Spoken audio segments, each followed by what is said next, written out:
Josh, many congratulations on the new deal. Bit of a no-brainer, this was it for you?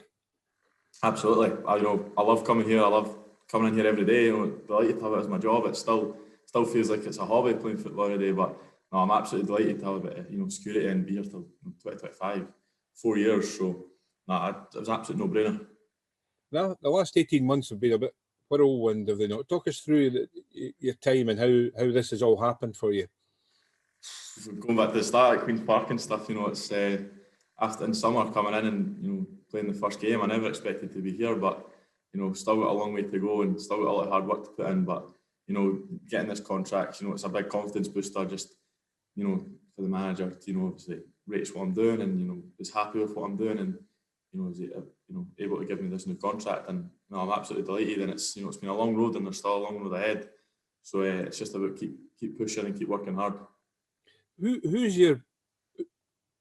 helps you most at Hibs? Because you've taken on a berth basically that Lewis Stevenson had cemented his own for years, and you've came in and you've made it really difficult for him to get into the team. Yeah, well, Louis always been, I'd say, one of the biggest helps, just because we're in the same position and he came through as a young boy at Hibs, and we've got a lot of similarities in that sense. So I'd say definitely him. All the coaching staff have been brilliant, but and all the senior players, all the players are just brilliant. They know I'm a young player coming through, so it can be hard, but they've all been absolutely brilliant with me. I can't fault anyone. So, but definitely no, Louis has been brilliant with advice, and he's played mostly everyone we're going to come up against in the league. So he's brilliant giving me advice before games, just telling me how to position myself against different players, and he knows I'm a bit of different building. I'm a big lank, so it's different for Louis. He's small and he's so agile, but I've maybe not got as much agility as he's got. So I need to position myself in better ways, and he helps me. He provides information and help me to do that as much as I can. What were your ambitions at the start of this season? At the very start, it was just to try and train with the first team as much as I could, and then when the friendlies came round, I was playing in them and I was playing well. So after that, it was kind of get as many games under my belt as possible. But I was not expecting to play as many as I had. It's it's still a shock to the system, and I sit back and actually think about it, which I try not to do because I need to obviously keep pushing forward. But no, it's the goal at the start was generally just to train as much as I could. So to be here now with a new contract under my belt, it's shocking. It's brilliant. Josh, we spoke to you a few weeks ago about the interest that you were getting from down south, and I know you were flattered by that. I suppose, is this contract, as much as you're happy to be staying here for the next 4 years, as much about protecting the club and making sure that whatever happens in future, they get the sort of value from you that they've put in for you, to make sure they get recompense for that as well? Yeah, I'm sure. It's Graham that deals with that. I'm absolutely clueless with all that value stuff and all. I just like playing football. Maths was never my strongest subject. But no, I think it is. It's a bit of security for me and the club in that sense. I don't really know much about that, but no, it is. It's more just for me. I think security wise, and I was already signed till 2023 under my contract. I signed last summer when I went to last winter. Sorry, when I went to Queen's Park, and now this is just it's like the new better one.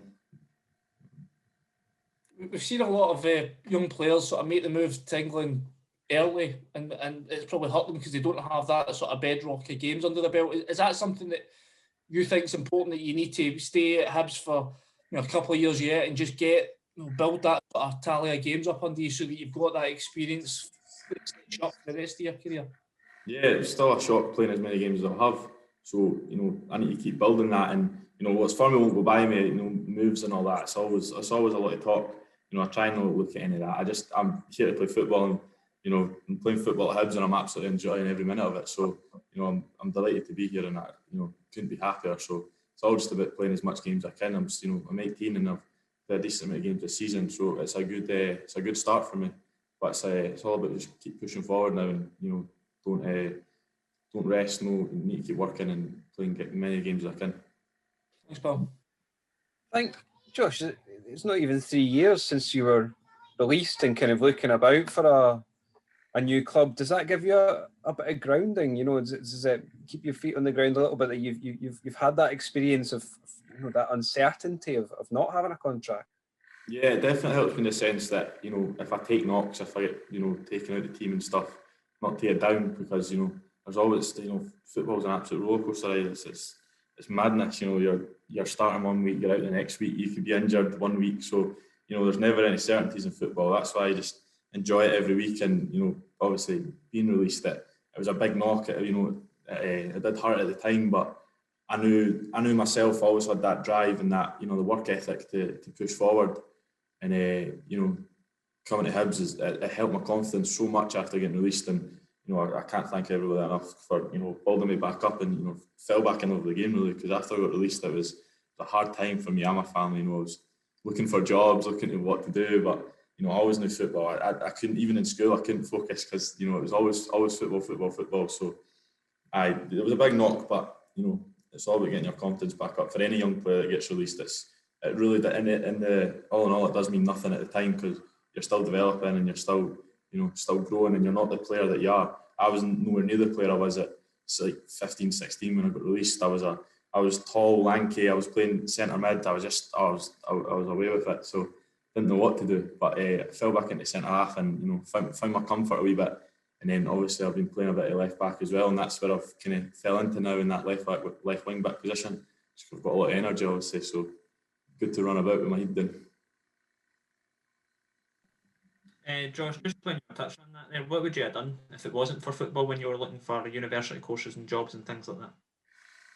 I was just like, I was clueless. I didn't really know what to do. There was always I just wanted to do something to do with sport, because I knew I was never going to be able to sit in an office all day, because I went into my mum and dad's work. I was working with my mum on the Friday and my dad on the Saturday, just going in to just get that sort of experience and make a bit of money at the time, because so I was still at school. But I knew right away, working in there, I couldn't sit still. I was generally stacking shelves and stuff, but it was still, I had to burn my energy. I wasn't sleeping at night because I generally had far too much energy, and so I knew I always I wanted to do something in a sporting sense. But to be doing football for a living, it's still just crazy to think about. It's unbelievable, but I'm so thankful for it, and I'll never take it for granted. I know how hard I have worked for it, and how hard I need to still work to continue. I suppose when you reflect on boring office jobs, stacking shelves, and the last week you've scored your first senior goal and you've got this long-term contract, it must, for your family as well, it must be something, because it's all happened very quickly for you. It was an emotional time for my mum and dad when I scored, just because how much they've been through, trying to taking me to training on their nights off and stuff. So no, it was a big thing for them, and it was a massive thing for me. Scoring your first professional goal, it's something I'll remember for the rest of my life. And I know it wasn't in the best manner. It wasn't a 40-yard strike, just a header and open goal. But goals are goals, so I'm delighted with it. Josh, is it an exciting time to be part of the club right now? Definitely. We know where we are in the season. We know we've got games ahead that we can definitely win. So sitting in at third place, it's massive for the club. And I don't actually know how long ago it was until we last finished there. But what a chance we've got now. It's all just about not focusing too far ahead, and just keep winning games. That's the biggest focus just now. Is just keeping heads and keep working, just keep figuring out wins, because the pitches aren't the best just now, and we know that. So it's all just about digging in and doing the dirty side first in games, working harder than any other team, and then you'll reap the rewards. How big an influence has the manager been on you, for obviously to sign a new deal as well? He's been amazing with me. He's speaking to me so much, and it's been brilliant. The advice he gives, and when I came out of the team, he spoke to me most days just about how to carry myself, and he's just so good. He's such an influential character, the way he carries himself, and I think a lot of players in the team look up to him. And we all have a major amount of trust in him. And from a first sort of manager, in a first team environment, it's been unbelievable. He's been an idol for myself. So I can't thank him enough for how much he's done for me. Josh, can I ask you, do you still keep in touch with any of your old teammates? From Hearts? Yeah. Aye, you know, they're always, you know, I was there for ages, so I made some good pals there, and they're always congratulating me, and they're always, you know, obviously I can't meet them just now, but when before all this nonsense, I was able to, I always try to go out my way to meet them and that, and keep in touch with them, because they were all good guys. You know, most of them aren't actually even at Hearts anymore. They're all, you know, out other places playing Lowland and all that stuff in other leagues. So no, but I made some, definitely made some good pals at Hearts. So there's a lot of good guys there. I'm sure there'll be a lot of wind-ups going on though. Aye, definitely.